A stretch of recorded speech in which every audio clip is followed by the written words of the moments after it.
Olá, pessoal! Esse é mais um episódio do Maldita Politicagem. Eu sou Alessandro. Estamos aqui reunidos para falar de um autor que é um clássico da sociologia, na verdade. Estamos falando do Robert Merton. Esse ano, né, aliás, dia 23 de fevereiro, vai completar 20 anos de sua morte, né? O Merton faleceu, portanto, em 2003, 23 de fevereiro de 2003, e por isso estamos fazendo essa homenagem a esse grande sociólogo norte-americano. Tudo bem, Luiz? Tudo bom, Ale? Saudações a todas e todos. Então, você tinha falado aí para trás que a gente não tinha feito nada de sociologia, que só trabalhava com temas de política. Então, a gente finalmente chegou a um episódio de sociologia. Nós vamos falar um pouco de tudo sobre a obra dele, a vida dele, mas antes de começar, vamos lembrar que nós temos as nossas redes sociais, que vocês podem enviar comentários, críticas, compartilhar os episódios, tanto no Instagram quanto no Twitter. E nós temos uma campanha de apoio e de financiamento coletivo para que o projeto vingue, para que ele não morra na casca. E você pode entrar no apoia.se/maldita politicagem e fazer uma contribuição de um caraminguá, uma coisinha, pegar os níqueis que sobraram do seu carnaval e colaborar para a expansão do projeto desse podcast de educação e divulgação científica. E tem imagem inicial pra gente ou não? Pô, a imagem inicial que me veio ao longo da semana foi a de um filme que retrata a crise econômica americana de 2008, a quebra da economia americana, foi um fenômeno mundialmente importante, já tá antiga aquela crise, né, 15 anos, mas o fato é que o ano de 2008 foi muito importante na economia mundial, porque a partir dos Estados Unidos surge uma crise econômica dessas importantes na história, que causou o fechamento de muitas fábricas, especialmente na indústria automobilística. E aí, no estado de Ohio, tinha uma fábrica da General Motors que fechou e ficou um tempão fechada, até que lá por 2016, 17, chegou uma outra fábrica, só que agora uma fábrica chinesa que fazia para-brisas, né, vidros para automóveis, e a fábrica queria entrar no mercado norte-americano e por isso queria adotar uma parte da cultura americana e de trabalhadores americanos, só que também leva trabalhadores chineses. E aí, a partir desse contexto, vamos dizer, organizacional, o filme começa a explorar um contato, um choque cultural do tipo de trabalhador chinês com o tipo de trabalhador americano. O fato é que os americanos sempre se orgulharam de serem muito eficientes, de serem os trabalhadores de uma das economias mais desenvolvidas do mundo, ou da economia mais desenvolvida do mundo, até que eles começam a conviver com os chineses, que vocês imaginam, estão acostumados a trabalhar mais tempo, são mais disciplinados, têm mais senso de dever e de disciplina e de autoridade em relação ao patrão, e isso explode um conflito cultural entre os trabalhadores das duas nacionalidades. Esse filme se chama American Factory, que foi o primeiro filme feito pela produtora do casal Obama e que em 2020, eu acho, ganhou o Oscar de melhor documentário, inclusive vencendo o brasileiro Democracia em Vertigem. Vale a pena assistir. A gente vai trabalhar muito essa questão de intragrupo, extragrupo, conflitos entre subgrupos, conflitos culturais entre subgrupos a partir da obra do Robert Merton, e é isso. Então, no primeiro bloco, galera, a gente vai falar um pouco da vida do Robert Merton, quem foi esse grande sociólogo norte-americano. Vamos falar também da sua teoria da atenção, aquela que a gente julga ser a principal teoria dele, né, no ponto de vista sociológico. No segundo bloco, a gente traz duas importantes críticas formuladas pelo Robert Merton. Uma crítica à ciência, da sua sociologia das ciências, aliás, um campo que ele funda, e uma crítica à sociedade norte-americana. E no bloco 3, como de sempre, viajaremos para Querência ouvir uma história do Luiz Domingos Costa. Tudo bem?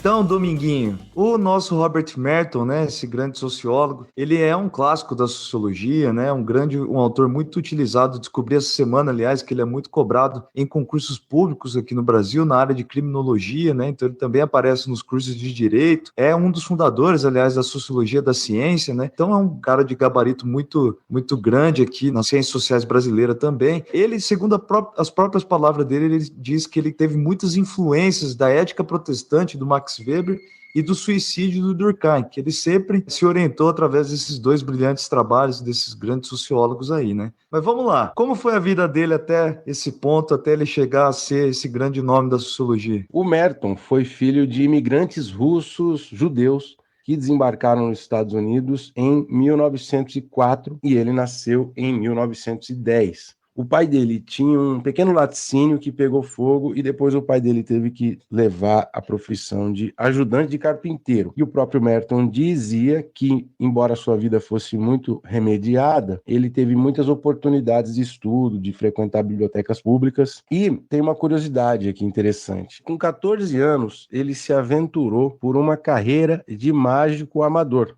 E o nome dele não era Robert Merton, inicialmente. Na verdade, o nome dele não é Robert Merton, né? Não depois passou a ser porque ele adotou o nome, mas o nome dele era Meyer Skolnick. E com essa brincadeira semi-séria de brincar de ser ilusionista, mágico, ele quis fazer uma homenagem ao famoso mágico francês, o Eugène Robert Houdin. É famoso esse Houdin em filmes aqui no Brasil, né, que foi o grande ilusionista do século XIX. E aí ele, para homenagear o Houdin e fazer um nome artístico, colocou Robert Merton.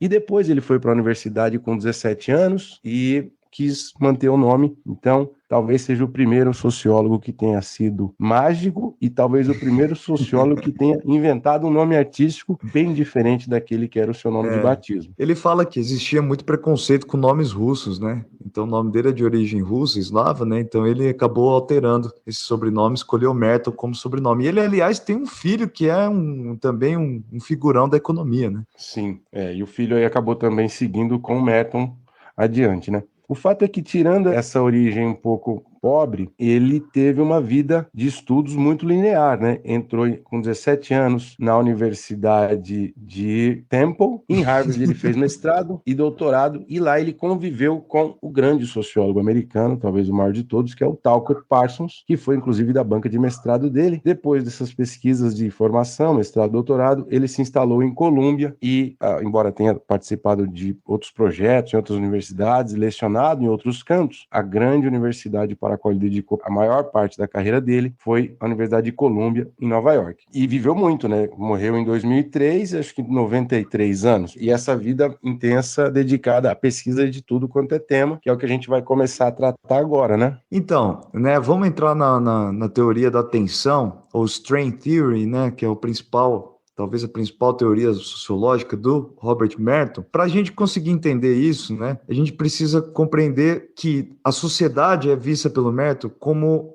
uma comunidade que compartilha valores, que tem valores semelhantes, né? Aqui uma influência clara do Emile Durkheim, né? Então nós todos, como sociedade, temos valores que são semelhantes. E dentro desses valores, né, a nossa ordem social está baseada em metas culturais, ou seja, nada mais são que objetivos que são comuns a todos nós, né? Coisas que são vistas como objetivos de vida nossa que estão instalados em nossa sociedade.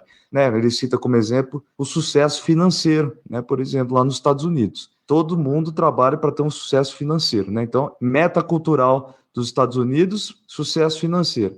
E o meio para atingir isso, né, os meios institucionalizados, os meios legais que a sociedade valoriza como forma de obter esse sucesso financeiro, é chamado pelo Robert Merton de meios institucionais, então. Por exemplo, se estudar muito, trabalhar muito, né, conseguir, via seu esforço, obter esse sucesso. E aí isso gera um ruído, né, Luiz? Sim, essas metas culturais, ele próprio diz que é o sonho americano, virou uma ideologia, a ideologia de que todo mundo pode alcançar o bem-estar e a prosperidade material por meio dos seus esforços individuais. E essa ideologia encobre a ausência de meios institucionais iguais para todos. Portanto, a pessoa às vezes está lá trabalhando, acordando cedo, etc., e não consegue alcançar o sonho americano. E aí, essa tensão que você se referia, né? Pois é. Então, existe uma situação, né, um surgimento do grande problema que é analisado pelo Merton, para ele começar a delimitar, desenhar de onde surgem crimes, né, de onde surgem esses comportamentos desviantes da sociedade, é justamente nessa falta de oportunidades, de meios para conseguir essas metas, para conseguir esse sucesso financeiro, por exemplo, né? Então, quando as pessoas começam a sentir essa tensão, elas podem passar a sentir a anomia, né? Esse conceito que vem lá do Durkheim, que nada mais é que uma condição onde as regras morais da sociedade passam a não valer mais. Vamos colocar aqui num exemplo prático, né? Se a gente visa se tornar rico, mas a gente não vê oportunidade para isso na nossa vida, É bem realidade isso, na verdade. Eu não estou vendo muita forma de me tornar rico mesmo. Eu posso chegar à conclusão, se isso é muito importante para mim, né? Eu posso chegar à conclusão de que eu vou começar a fazer coisas ilegais, né? Não utilizar os meios institucionais da sociedade brasileira, por exemplo, né? Sim. Tem uma ideia que ele desdobra a partir dessas reflexões sobre promessas da sociedade, né? O que a sociedade pretende para alguém, o que a sociedade promete para um indivíduo, como você vai conseguir ser rico, etc. Isso que ele chama de metas culturais, que é a ideia da profecia que se autorrealiza, ou a profecia que se cumpre por si mesma. O que é a profecia autorrealizável? É uma definição falsa, uma falsa definição de uma dada situação, que produz um novo comportamento e que esse comportamento, ao longo do caminho da sociedade, vai transformar aquela situação inicial, que era falsa, em verdadeira. O primeiro exemplo dele é quando se dispara uma boataria de que um banco está insolvente, que o banco não tem mais o crédito, não tem mais o dinheiro das pessoas. Se essa boataria se espalhar muito entre os correntistas, as pessoas vão tirar o dinheiro do banco e o banco vai, de fato, ficar sem dinheiro, portanto, insolvente. Uma definição falsa, aceita por muitas pessoas, torna aquela ideia originalmente falsa em verdadeira. Isso que é a profecia que se realiza por si mesma. Vocês vão ver ao longo do episódio que é uma coisa muito comum na época das redes sociais, mas é muito diferente do que se diz quando a gente fala, por exemplo, em teoria da conspiração. A profecia autorrealizável não é uma teoria da conspiração, porque uma teoria da conspiração nunca se concretiza. E a profecia autorrealizável, sim, se concretiza e é uma particularidade da sociedade, porque isso não acontece na natureza, por exemplo. O cometa Halley, quando alguém fala que ele vai vir, não é porque as pessoas ficam olhando para o céu que o cometa chega, né? Que o cometa aparece. Sim. No caso da sociedade, se você define uma situação falsa e muitas pessoas acreditam nisso, essa situação vai se tornar verdade a partir dos comportamentos falsamente orientados, né? E o exemplo do banco é o mais banal, mas tem consequências fundamentais para estudar preconceito e desigualdade entre grupos. Inclusive, ele usa o exemplo da desigualdade racial nos Estados Unidos, né? Sim, ele explora muito uma situação que era depois da virada do século XIX para o século XX e depois com a Primeira Guerra, que muitos americanos negros do Sul migraram para o Norte para trabalhar na indústria. Entretanto, os negros do Sul não tinham costume de jornada de trabalho na indústria, porque eram trabalhadores do campo, e normalmente os patrões ofereciam para os trabalhadores negros salários mais baixos nos momentos de greve. E os negros não tinham costume de organização em greve. E aí os brancos diziam: os negros são indivíduos despreparados para o trabalho fabril e sem solidariedade entre os trabalhadores. Portanto, eles traem a luta do trabalhador e a consciência de classe. E, de fato, era o que acontecia, e os negros, se sentindo alijados da organização sindical, continuavam ou passavam a reafirmar essa atitude de independência em relação aos sindicatos, reafirmando a tese original dos trabalhadores brancos. Então, essa ideia da profecia que se autorrealiza, ela é muito forte nas questões que envolvem preconceito, porque você começa a direcionar preconceito para um grupo, esse grupo fica sem oportunidade, ou ele fica se sentindo hostilizado, e esse grupo vai reagir de uma forma que, no final das contas, vai confirmar aquele preconceito original, ou aquela profecia original. Perfeito, Luiz. E tem tabela para gente ou não? A tabela que ilustra isso é um negócio já bem conhecido no Brasil. Vamos fazer uma ilustração a partir do Brasil, porque acho que é mais prático, né? Mais didático. Mas os dados sobre encarceramento no Brasil são uma prova dessa profecia que se autorrealiza do Merton. Segundo o Anuário de Segurança Pública de 2020, entre 2005 e 2019 no Brasil, o número de presos subiu de 150 mil para 700 mil presos. É um salto gigantesco. Pior ainda, esse salto, que antes, em 2005, era de 58% de negros no sistema prisional, a partir de 2019, esse valor já chegou a 66%. Portanto, para cada 3 presos brasileiros, 2 eram negros. Esse dado é uma confirmação da profecia que se autorrealiza, porque, na verdade, isso acontece no âmbito das decisões judiciais. Os juízes que julgam que os negros têm inclinação mais criminosa que os brancos, sobretudo em crimes de tráfico e pequeno tráfico de drogas, eles dão penas diferentes porque acham que os negros são mais criminosos, justamente por uma concepção racista do julgador. Ao longo do tempo, esses negros que são inseridos no sistema prisional, que socializa no crime, esses negros passam a ser violência, criminosos mais perigosos, justamente por conta da socialização na cadeia, e isso engendra uma trajetória criminosa que incide muito mais fortemente sobre os negros. Então não é porque o negro é naturalmente mais inclinado ao crime, é porque na profecia dos brancos, a repetição das ações dos brancos sobre os negros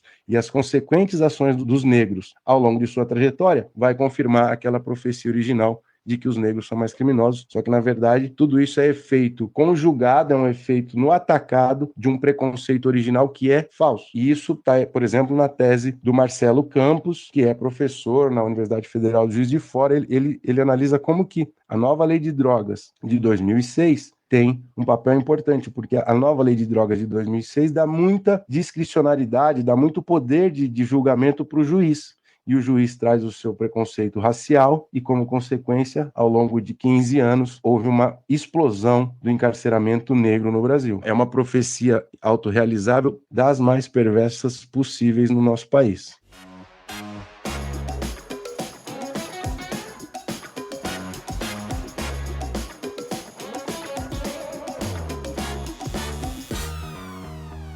Depois de ter ilustrado com os dados do Brasil, vamos voltar um pouco à obra do Merton, porque ele também tem uma crítica pesada à sociedade norte-americana, né? E ele usa esses recursos que a gente explorou no primeiro bloco para mostrar que a sociedade norte-americana ela é um grande laboratório de anomia, nos termos dele, né? Perfeito. O Merton vai dizer que uma sociedade equilibrada, né? O que a gente pode entender por equilibrado? Uma sociedade que tenha oportunidades, né? Vinculadas, essas oportunidades vinculadas com as metas culturais, né? Com os objetivos das pessoas, é uma sociedade feliz, né? Uma sociedade em equilíbrio é uma sociedade feliz. Mas vai dizer ele fazer um ataque contra a sociedade norte-americana que é completamente desequilibrada, segundo as palavras dele. A ênfase muito aguda no acúmulo financeiro como medida de sucesso para os americanos, né, é um aspecto, e esse aspecto somado à falta de oportunidades para boa parte da população, você falou, por exemplo, a população negra, né, que também a maioria é pobre nos Estados Unidos ou abaixo da renda média norte-americana, é um exemplo disso, né? Então, numa sociedade onde ser super rico, super milionário é a medida do sucesso, é quase impossível você ter mecanismo suficiente para conseguir dar oportunidade para todos, né? Para oportunidade. Então, o que gera, na verdade, é uma grande máquina de produzir pessoas frustradas, pessoas que não se sentem realizadas no ponto de vista profissional, porque não obtém aquela vitória econômica, aquele acúmulo gigantesco de riqueza, né? Por isso, né, vai dizer ele, a gente tem que colocar sempre, né, que o Merton está, acima de tudo, preocupado com crimes, né? Uhum. Por isso, então, a sociedade norte-americana, mesmo sendo a nação mais rica do mundo, é uma máquina de fazer crimes. Vale dizer que a sociedade norte-americana, a despeito da crise de 29, a grande crise econômica de 29, ela era a sociedade já com o maior consumo do mundo e entre os trabalhadores ela já tinha um nível relativamente elevado.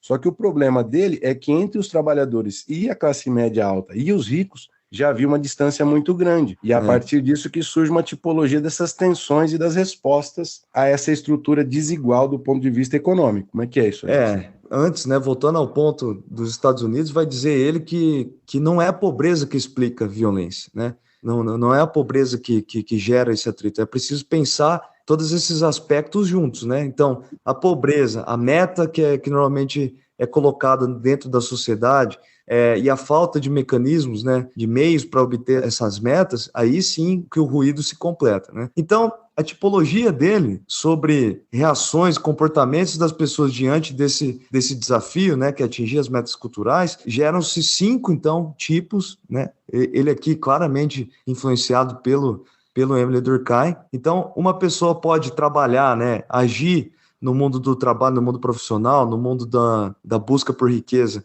através da conformidade, ou seja, pessoa que rala, que estuda e que tem o objetivo comum na sociedade, que no Brasil se tornar rico, fazer faculdade, ou seja, os meios e as metas culturais, tudo isso padrão, né?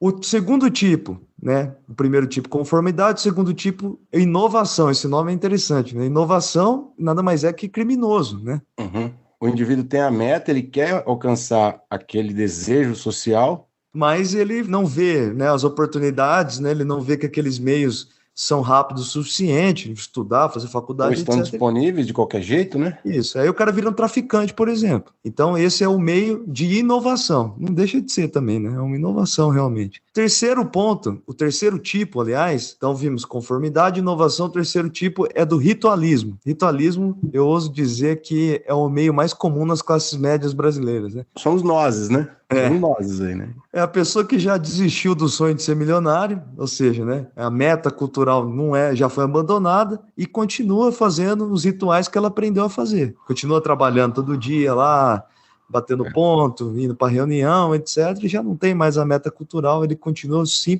pelo simples fato de cumprir o ritual. É o famoso cara que fica dando murro em ponta de faca, né? Que ele sabe que ele não vai chegar muito longe, mas ele tem que pagar as contas, então ele segue fazendo a rotina de trabalho, pagando os impostos e assim por diante. Isso, tristeza absoluta, esse terceiro tipo, né? Uhum. O quarto tipo é o retraimento. Esse é o tipo de pessoa que abandonou já os objetivos, né, as metas culturais, e também abandona os meios institucionais, ou seja, é o caso negativo para tudo, é o contrário da conformidade, né?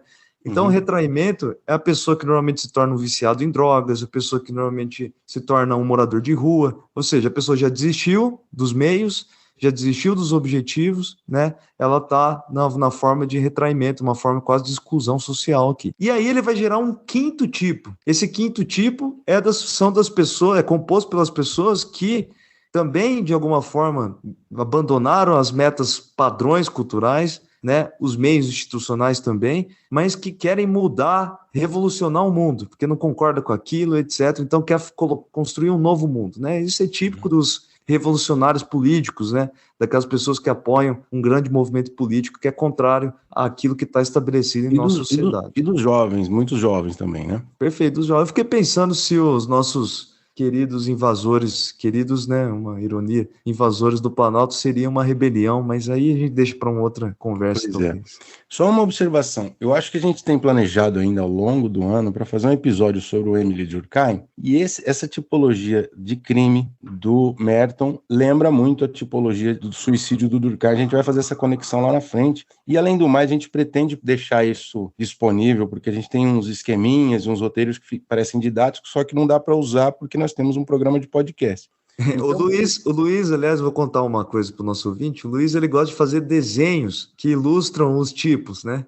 Então, vou esperar por esses desenhos naquele seu quadro bagunçadíssimo, inclusive. Não, mas esses diagramas acabam sendo legais, e como dá um baita trabalho, a gente pretende usar esses diagramas como brinde para os nossos apoiadores fixos da campanha do Caraminguá. Então, vão surgir brindes como lâminas de PowerPoint para quem quiser ao longo do ano. Bom, por conta dessa contribuição para estudar o campo científico, o Merton se tornou o maior sociólogo citado entre as ciências naturais. Caramba. E também foi o único não médico homenageado na Associação de Médicos dos Estados Unidos. Isso aconteceu em 1994. Então ele tem uma contribuição que extrapola a própria sociologia ao longo dessa trajetória. E aqui ele tenta olhar para a ciência não como a gente vê normalmente, que a ciência é fruto da obra de grandes gênios, né, do Newton, do Einstein, ou do Weber, ou do Marx, no caso da sociologia. Ele pensa a ciência como uma instituição, com regras, com rotinas, com uma determinada imposição moral do que o cientista deve fazer e se comportar ao longo da sua rotina e da sua vida. Mas mesmo dentro da ciência, ele também percebe desigualdades importantes e ele chega a uma ideia bacana, que é a ideia do efeito Mateus, que ele retira isso do Evangelho de Mateus, que dizia lá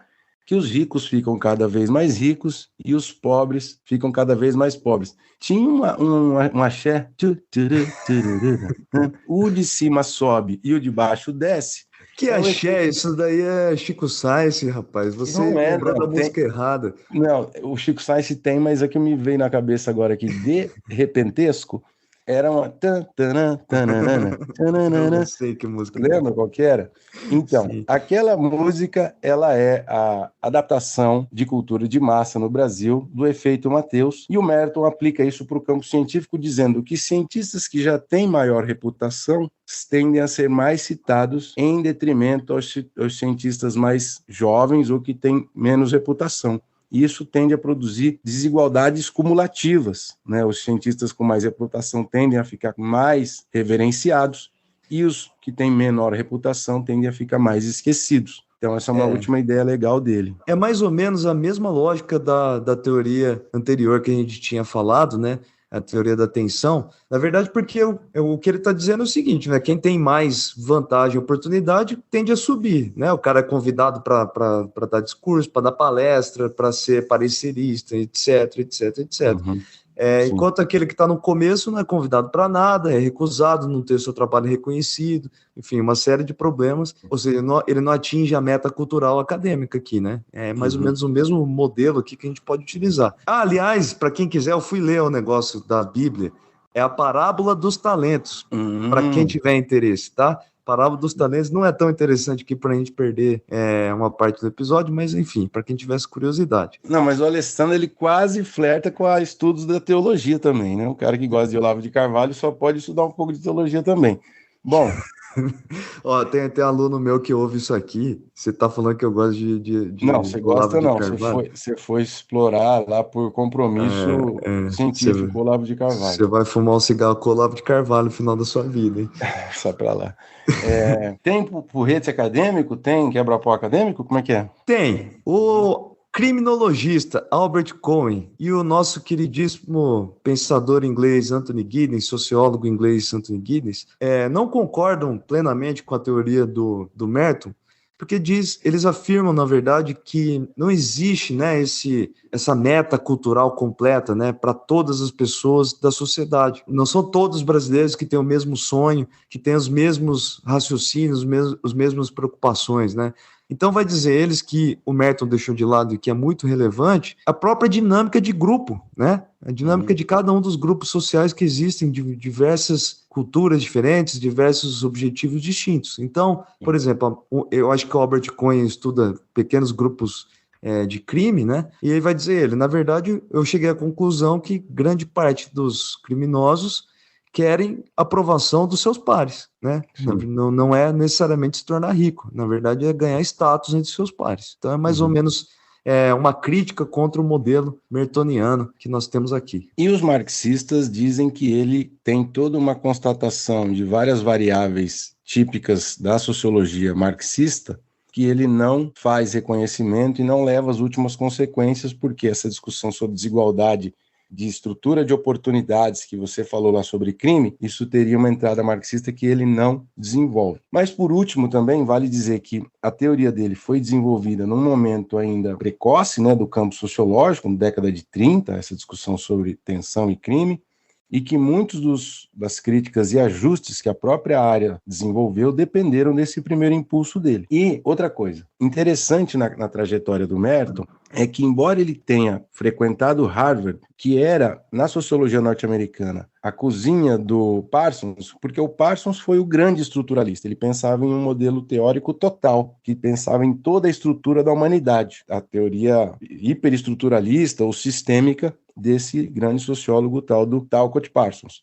Por mais que ele tivesse convivido ali e ele próprio se reconhecesse como um estruturalista moderado, ele pegou contribuição do campo oposto, da universidade que era rival, que era a Universidade de Chicago, que se caracteriza, para quem gosta de história da sociologia, que se caracteriza pela pegada contrária, que é uma pegada mais qualitativa, de olhar o microscópio, e não essa grande estrutura global.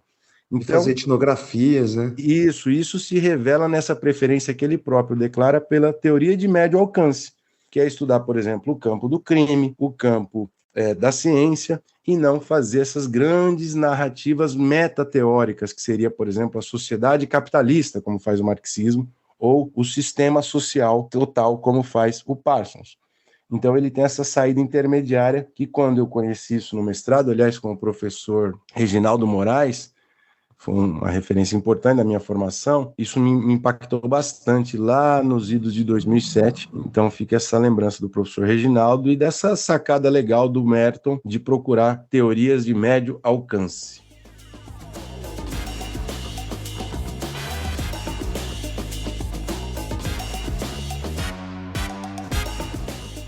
Dominguinho, meu desviante favorito, me diz se existe algum caso de querência para a gente ilustrar aqui o nosso Robert Merton. Rapaz, querência é um laboratório magnânimo para a teoria sociológica do Merton. Se ele tivesse a oportunidade de chegar lá, ele ia refinar bastante dessas coisas aí, talvez não sofresse a crítica do Cohen e do Giddens. Mas é o seguinte, tempos idos lá em Querência, não sei quantos anos, uns 15 anos atrás, Querência ficou muito forte na produção de aipim, mandioca, plantio. E é uma produção totalmente manual, um pouco mecanizada não sei como é que está agora, que a colheita era feita no muque, era no braço. Então os boias frias iam arrancar a mandioca e eventualmente tinha que arrancar por conta da necessidade do produtor vender, com a terra às vezes um pouco seca, e é um negócio que exige uma força descomunal.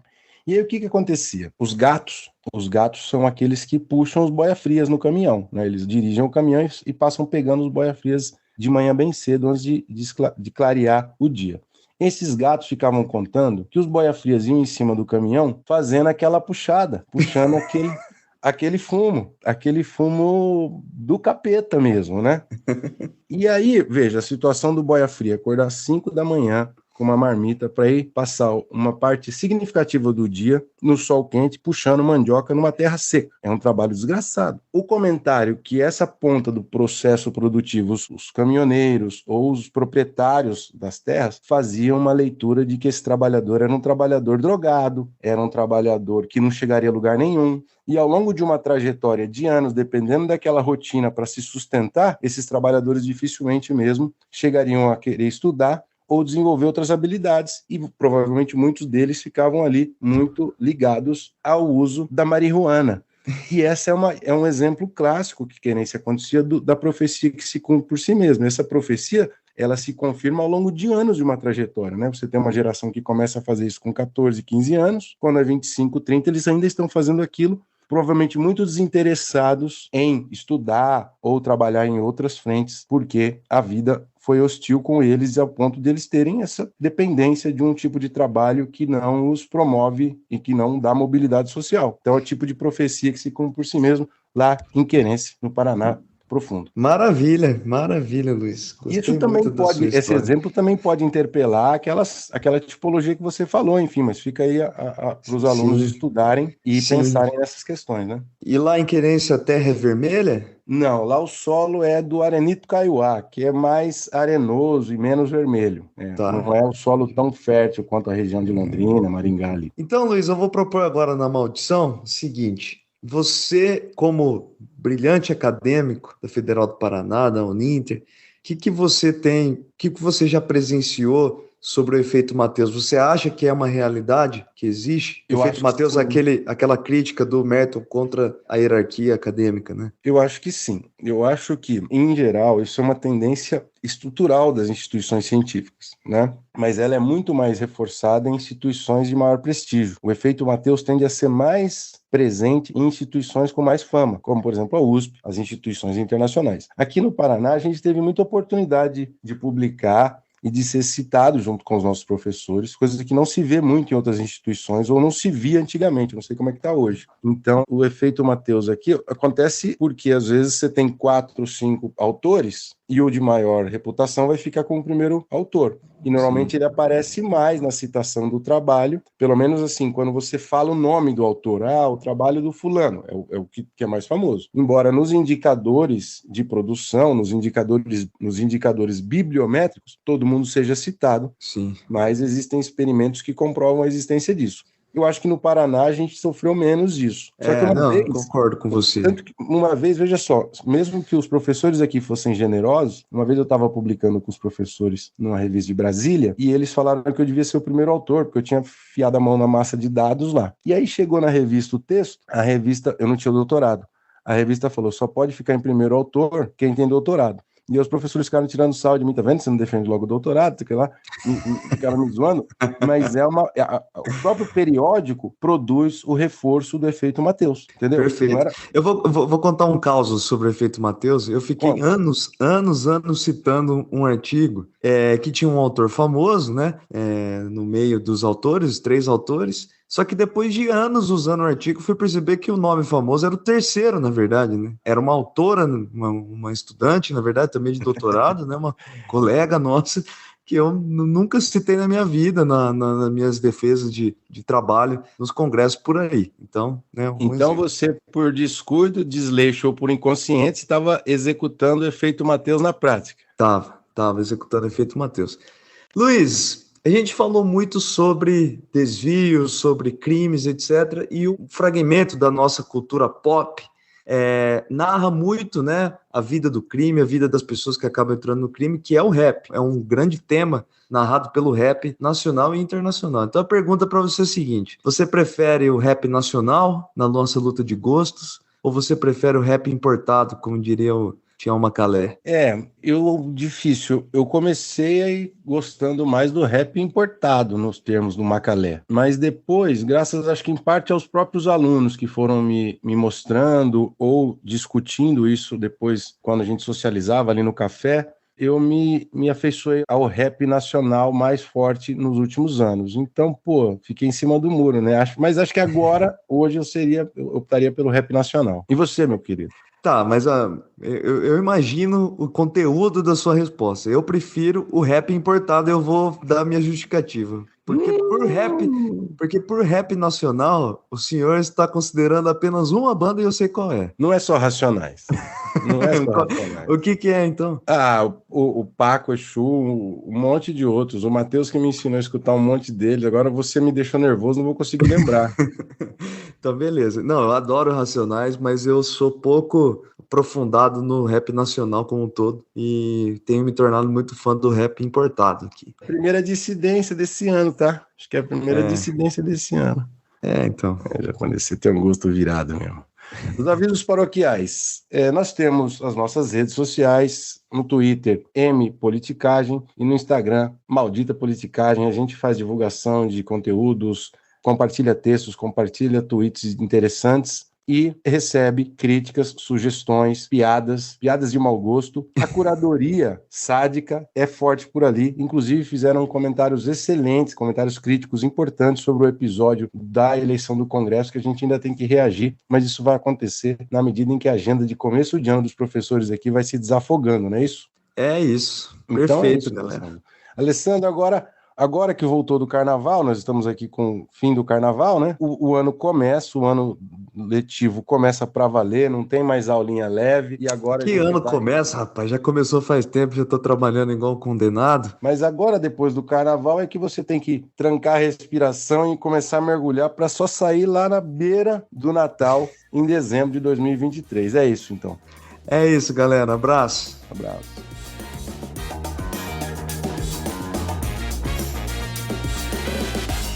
O Maldita Politicagem tem roteiro e produção de Luiz Domingos Costa e Alessandro Tokumoto, edição de áudio de Matheus Bittencourt, finalização de áudio e identidade visual de Fábio Tokumoto.